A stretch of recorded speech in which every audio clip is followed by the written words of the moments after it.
საჯარო სამსახურში შესულ ცვლილებებთან დაკავშირებით გვინდა რამდენიმე მოსაზრების თქმა. პირველ რიგში ვიტყვი იმას, რომ აღნიშნული კანონი პროექტი იყო იმ კანონ პროექტების პაკეტში, რომელიც თვითმმართველობის კოდექსთან ერთად იქნა ინიცირებული. ეს იყო დაახლოებით 400 გვერდიანი დოკუმენტი და მის თავდაპირველ ვერსიაში, აი ნორმის ის ვერსია, რომელიც გუშინ იქნა გაჟღერებული, არ იქნა ინკორპორირებული.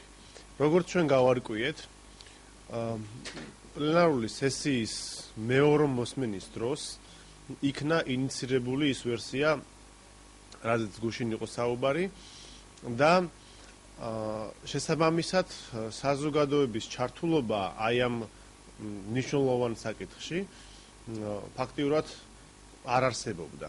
როცა ესეთი მნიშვნელოვანი ცვლილება შედის კანონმდებლობაში, ცხადია, საჭიროა, რომ დაინტერესებული საზოგადოება, არასამთავრობო ორგანიზაციები თუ ადგილობრივი თვითმმართველობა თუ ასე შემდეგ იყოს ჩართული ამ საკითხში, რომ მათი მოსაზრებების გათვალისწინებით შესაძლებელია დაიხვეწოს ეს ნორმა, უკეთესი გახდეს, ან საერთოდაც დარწმუნდეს ხელისუფლება, რომ ამ ნორმის მიღება არ შეიძლება, ამ თუ ნორმის მიღება არ შეიძლება.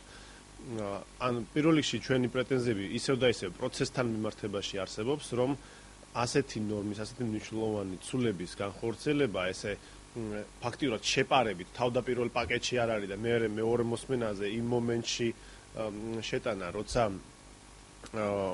ღიად არ ხდება ამის ინიცირება, რა თქმა უნდა უკვე აღძრავს კითხვებს, რომ ეს სპეციალურად გაკეთდა ასე, რომ კრიტიკული მოსაზრებები თავიდანვე არ გაჟღერებულიყო. რაც შეეხება ამ ნორმის შინაარსს. ნორმის შინაარსი ჩვენ ვფიქრობთ, რომ ეწინააღმდეგება საქართველოს კონსტიტუციას. საჯარო სამსახურის შესახებ კანონი ისედაც ითვალისწინებს საჯარო მოხელეთა გათავისუფლების შესაძლებლობას. კონკრეტულ შემთხვევაში, თუ არსებობს ამა თუ იმ მოხელის მიერ კანონდარღვევა, დისციპლინური გადაცდომა, დანაშაულზე აღარ ვსაუბრობ, იმიტომ რომ ამ კუთხით სისხლის სამართლის საქმის წარმოება იცით რომ შესაძლებელია, მაგრამ სხვა ტიპის დარღვევები ასევე შეიძლება გახდეს გათავისუფლების საფუძველი. თუ რომელიმე მოხელეს უდასტურებთ, რომ მან დაარღვია კანონი, მაშინ შეიძლება მათ მიმართ შესაბამისი ღონისძიებები განხორციელდეს, მაგრამ აი ამ ფორმით, რომ კანონის საფუძველზე ავტომატურად ყველა მოხელი, აბსოლუტურად ყველა მოვალეობის შემსრულებლად ჩაითვალოს, ეს ნიშნავს იმას, რომ მოვალეობის შემსრულებლად ისინი ჩაითვლებიან ყოველ იმ შემთხვევაში, როცა გათავისუფლებიან, ანუ ისინი თავისუფლდებიან თანამდებობიდან, ითვლებიან მოვალეობის შემსრულებლად.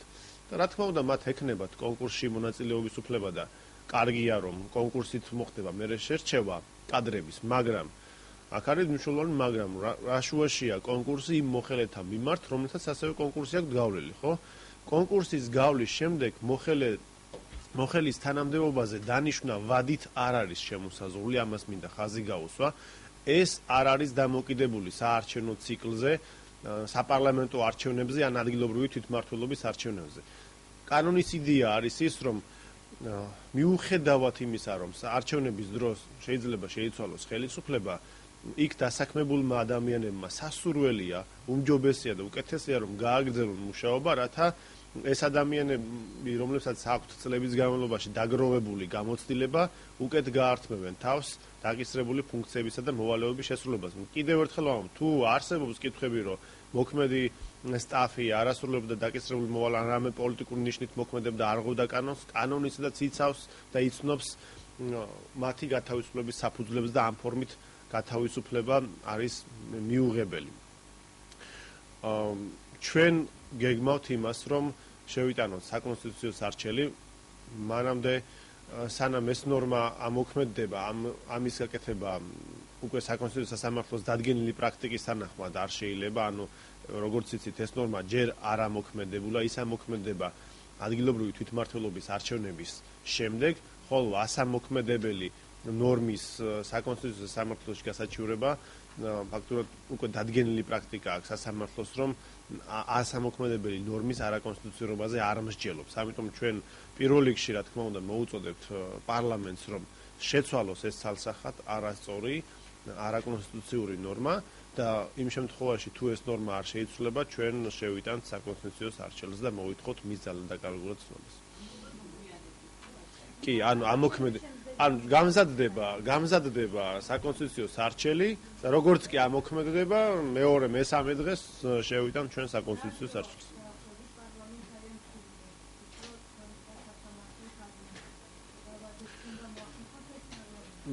პარლამენტმა როგორც ამ ნორმაში წერია, ეს ნორმა უნდა ამოქმედდეს ადგილობრივი თვითმმართველობის შედეგების ოფიციალურად ცნობის შემდეგ, ხო? ეს არის დაახლოებით ივნისის 15-ში თუ გექნება არჩევნები, რაღაც 2-3 კვირაში, დაახლოებით ივნისის ბოლომდე შეიძლება ეს ნორმა შეიცვალოს, ივნისის ბოლომდე. და არც არის ამდენი ვადა საჭირო, ამ ცვლილებას შეიძლება მაქსიმუმ ერთი თვე არის ყველაზე დიდი ვადა, რაც პარლამენტს დაჭირდება ამ ნორმის შესრულება. თუ დაჩქარებული წესით განიხილავს, შეიძლება ერთ კვირაში დამთავრდეს ამ ნორმის თემა.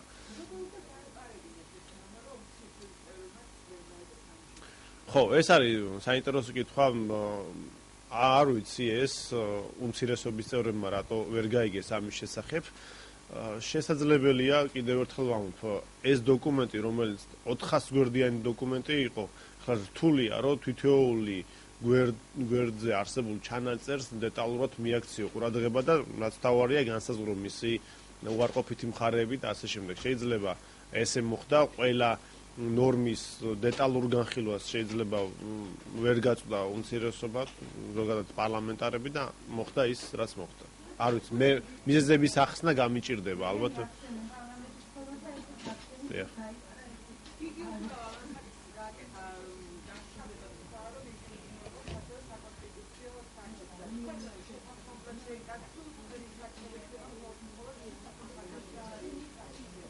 ჯერ რაიმე შეთანხმება ამ კუთხით არ ყოფილა.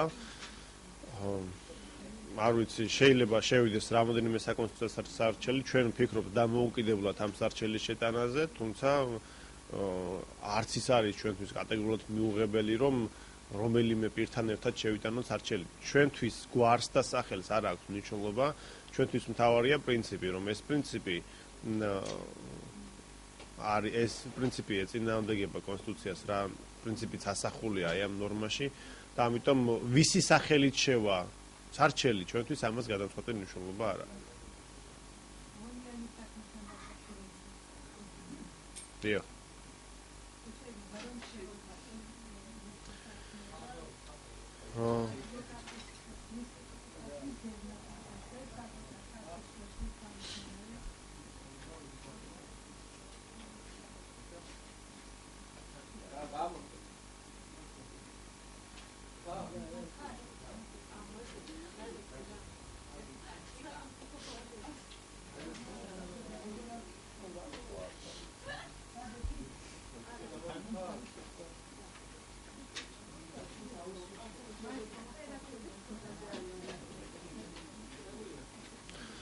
მოკლედ, ამ საკითხზე მე მინდა რაუნდინიმე გარემოება გამოვყო და ჩვენ მსჯელობის დროს არ უნდა დაუშვათ ის, რომ ეს გარემოებები აგვერიოს ერთმანეთში. რას გულისხმობ? პირველი ის, რომ როდესაც არსებობს მოქალაქეთა საჩივრები, სადაც ისინი მიუთითებენ, რომ ამა თუ იმ თანამდებობის პირმა თუ ვინმემ ნებისმიერ მოქალაქემ მას წინააღმდეგ ჩაიდინა სავარაუდოდ დანაშაული, სამართალდამცავი ორგანოების ვალდებულებაა, რომ გამოძიება დაიწყოს. ეს ჩვენ არაერთხელ გვითქვამს, არაერთი თანამდებობის პირის მიმართ, არაერთი შემთხვევის დროს და ცხადია, აქაც გავიმეორებთ იმას, რომ თუ არსებობდა და ჩვენ როგორც ვთქვით, არსებობდა ასეთი საჩივრები, სადაც მოქალაქეები აღწერდნენ, რომ გოგაონიანმა მის თანამდებობის ყოფნის დროს სავარაუდოდ მოქალაქეების ინფორმაციით ყოველ შემთხვევაში რაღაც დანაშაულებრივი ქმედებები განახორციელა, პროკურატურას არ ქონდა არჩევანი, რომ არ დაეწყო გამოძიება. მას გამოძიება უნდა დაეწყო. ეს არის ცალსახად დადგენილი კანონმდებლობით წესი. მეორე, გამოძიების დაწყება, რა თქმა უნდა, შესაძლებელია, მაგრამ აქ მე მინდა ერთი რამე ვთქვა, რომ არც ადვოკატის წინააღმდეგ, არც ნებისმიერ თანამდებობის პირის წინააღმდეგ გამოძიების დაწყება კანონით დადგენილი პროცედურების დაცვით პრობლემა არ არის და ჩვენ ვერ ვიტყვით, რომ რომელიმე თანამდებობის პირი სარგებლობს ისეთი იმუნიტეტით, რომ მის მიმართ ძიება არ დაიწყოს. მაგრამ აქ არის ასეთი საკითხი, სადაც ჩნდება კითხვები, მე ცხადია ცალსახად ამის თქმა არ შემიძლია, მაგრამ პირველი გასარკვევია მოქალაქეთა ეს საჩივრები როდის იქნა ცნობილი პროკურატურისთვის, თუ ეს დაუშვათ 1 წლით ადრე იცოდნენ, მაშინ საკითხავია ეხლა რატომ გააქტუალურდა ეს საკითხი. ასევე კითხვა ჩნდება, რომ იმ ათასობით საჩივარში, რომელიც პროკურატურაშია შესული, არის თუ არა უფრო მძიმე დანაშაულებრივ ქმედებებზე სხვა ყოფილი თანამდებობის პირთა მიმართ საუბარი. და თუ ეს ასეა, მაშინ აი იმ ათასობით საჩივრიდან რატომ იქნა გამოყოფილი ეს საქმე? იმიტომ რომ ჩვენ არ ვიცით პროკურატურა ამ ტიპის საქმეებზე რა სტრატეგიით მოქმედებს, როგორ უდგება საკითხს, რა არის მისთვის პრიორიტეტული გამოსაძიებლად და რა არ არის. მით უმეტეს თუ გავითვალისწინებთ იმას, რომ გოგაონიანი ბოლო პერიოდში საადვოკატო საქმიანობას ეწევდა, მას მოგებული აქვს რამდენიმე პროცესი, აქ უკვე ჩდება კითხვა, რომ მის მიმართ ეს ქმედებები იმიტომ ხომ არ განხორციელდა, რომ ის როგორც ადვოკატი მიუღებელი იყო პროკურატურისთვის. მე ამ კითხვებზე ცალსახა პასუხის გაცემა არ შემიძლია, იმიტომ რომ ამ პასუხს სჭირდება მტკიცებულებები, მაგრამ როცა თანმიმდევრული მიდგომა პროკურატურის მხრიდან იმ საჩივრებზე, რაც იქ ათასობით არის შეცვლილი, არ არსებობს, ესეთი კითხვები ჩნდება, თორე ჩვენ, რა თქმა უნდა, არ ვამბობთ იმას, რომ რომელიმე ყოფილი თუ მოქმედი თანამდებობის პირის მიმართ სამართალდამცავმა ორგანოებმა გამოძიება არ უნდა დაიწყოს. უნდა დაიწყოს, რა თქმა უნდა, ამაში ორი აზრი არ არის, მაგრამ მნიშვნელოვანია ეს პროცესი და წარიმართოს იმ კუთხით, რომ კითხვები შერჩევითი მართლმსაჯულების შესახებ არ გაჩნდეს და არ არსებობდეს. ეს არის ჩემი პასუხი. ხო, თუ რა ვიცი, ფაქტია.